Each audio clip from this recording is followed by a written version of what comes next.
made your point. You have made your point. Now, Asauddin Owaisi, please. शुक्रिया chairman साहब, आपने मुझे बोलने का मौका दिया। मैं इस तहरीक अदम एतमाद की तायद में खड़ा हूं जिसको टीआरएस पार्टी और हमारी पार्टी ने दिया, जिसको स्पीकर साहब ने कबूल किया।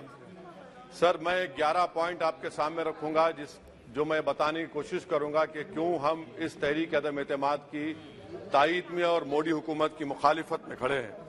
सर, हालिया दिनों में हमारे मुल्क में ट्रेन में एक वर्दीपोश दहशतगर्द ने अपने सीनियर मीना साहब का कत्ल करने के बाद ट्रेन के कंपार्टमेंट में जाकर नाम पूछकर, चेहरे पर दाढ़ी देखकर, कपड़े देखकर उनको कत्ल कर दिया और उसके बाद उसने कहा कि इस देश में रहना है तो मोदी को वोट देना पड़ेगा। मैं हुकूमत से जानना चाहूंगा कि क्या ये अक्सरियती तबके की एक्सट्रीमिज्म और रेडिकलाइजेशन की बेहतरीन मिसाल नहीं है, और अगर है तो फिर हुकूमत इस पर क्या करेगी।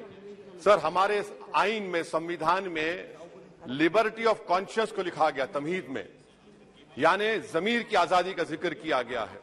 मैं हुकूमत से और खास तौर से वजीर आजम से जानना चाहता हूं कि कहां गया इस हुकूमत का जमीर, कॉन्शियस जिसको अंग्रेजी में कहते हैं, जब नूह में 750 इमारतों को बगैर ड्यू प्रोसेस फॉलो किए उनके इमारतों को मुनज़्ज़म कर दिया गया, और इसलिए कि वो मुसलमान थे, पूरे के पूरे इलीगल थे।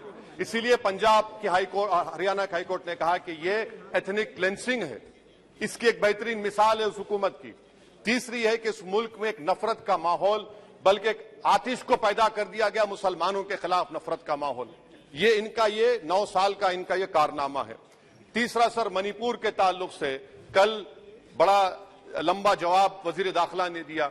सर, आसाम राइफल के ऊपर केस बुक हो जाता है, एफआईआर हो जाता है। क्या हो रहा है वहां पर?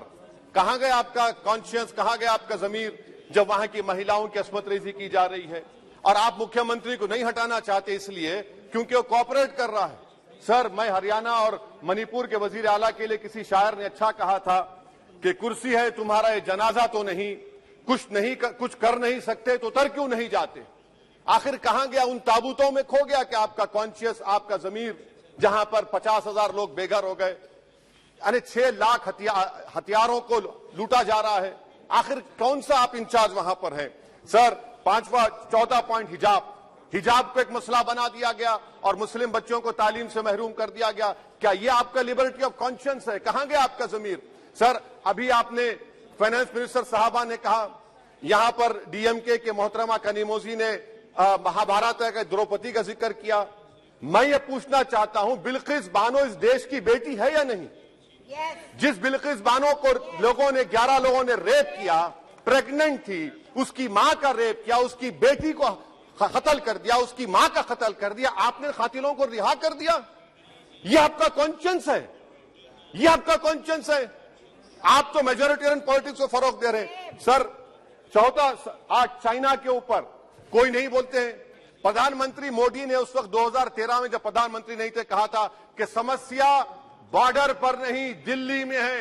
अगर हम अपनी जमीन पर हैं तो डिसएंगेजमेंट क्यों कर रहे हैं? क्या आज चीन हमारी जमीन पर नहीं बैठा है? क्या आज चीन से आप बातचीत कर रहे हैं? आप डिसएंगेजमेंट कर दिए। बताइए डी एस्केलेशन, डी इंडक्शन कब होगा? मैं आपके जरिए से हुकूमत को बता रहा हूं कि अगर प्रधानमंत्री ने अहमदाबाद में शी जिनपिंग को बुलाकर झूला झुलाया था, क्या हुआ? क्या नतीजा निकला उसका? चेन्नई दिखाया, क्या नतीजा निकला?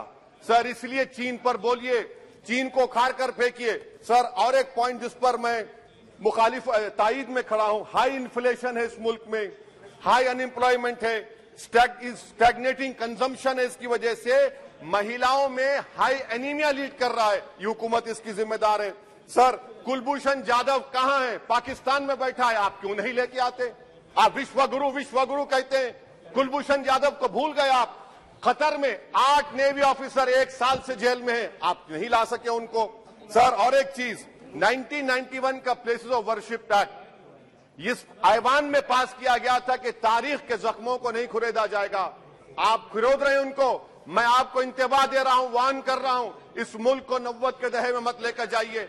91 का एक्ट, सुप्रीम कोर्ट में जवाब दीजिए कि आपकी हुकूमत 91 प्लेस ऑफ वर्शिप एक्ट की कायम है, उस पर कायम रहेगी। यूसीसी, सर, इस यूसीसी का फॉर्मूला क्या है?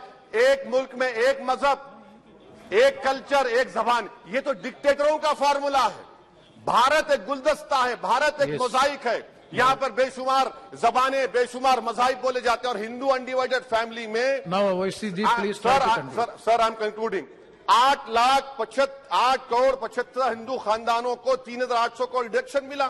इसके बारे में आप क्या कहेंगे सर? और मैं कंक्लूड करने से पहले आपको बताना चाह रहा हूं कि माइनॉरिटी वेलफेयर का बजट 40% कम कर दिया गया। पढ़ो प्रदेश, प्री मैट्रिक स्कॉलरशिप कम कर दी गई, मौलाना आजाद फाउंडेशन खत्म कर दिया गया फेलोशिप, और इसकी वजह से 1,80,000 मुसलमान हायर एजुकेशन में गायब हो चुके हैं। सर, मैं इख्तिताम में कह रहा हूं कि पसमानदा मुसलमान से प्रधानमंत्री को बड़ी मोहब्बत है। ये कौन सी आपकी मोहब्बत है पसमानदा, जो आपका एक मुसलमान मिनिस्टर नहीं है वहां पर?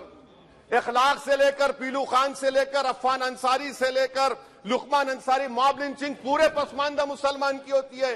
पावरलूम बंद है, अंसारियों के खुरेश बरादरी का कारोबार बंद किया जाता है। स्पीकर सर, मैं कंक्लूजन में अभी कल हमारे होम मिनिस्टर ने कहा था क्विट इंडिया।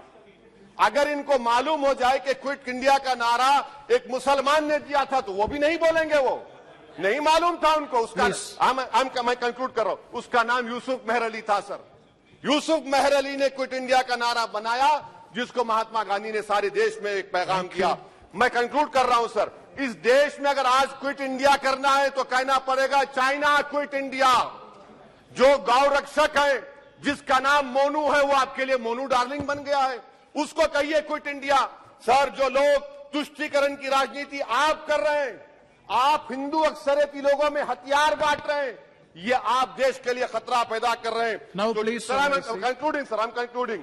इसीलिए हम आपसे अपील कर रहे हैं कि हुकूमत से कह रहे हैं कि आप जो सियासत कर रहे हैं इससे नुकसान देश को होगा। प्रधानमंत्री जब खड़े होकर जवाब देंगे, हम उनसे पूछना चाह रहे हैं, पॉइंटेड क्वेश्चन है, क्या देश बड़ा है या हिंदुत्व गोलवालकर की आइडियोलॉजी बड़ी है? मैं इस तहरीक अदम एतमाद की तायद में खड़ा हूं और हुकूमत की मुखालिफत में। सर, एक आधा मिनट सर, दो लोग, दो महाज है इस मुल्क में, एक चौकीदार है, एक दुकानदार है। एक चौकीदार है, एक दुकानदार है। जब जुल्म हम पे होता कोई मुंह नहीं खोलते। यूएपीए का कानून अमित शाह ने लाया, इन दुकानदारों ने तायद की। आज उस यूएपीए के कानून में 83 साल का बुढ़ा सिपर खत्म करो, सिपर नहीं होने से मर गया। आखिर कब तक दुकानदार और चौकीदार हमारी लाशों पर सियासत? सर, हम कंक्लूडिंग, कब तक सियासत करेंगे? अगर आप जुल्म के खिलाफ आवाज नहीं उठाएंगे तो आपकी दुकानदारी नहीं चलेगी, चौकीदार को बदलेंगे, तीसरा महाज करेगा। शुक्रिया सर।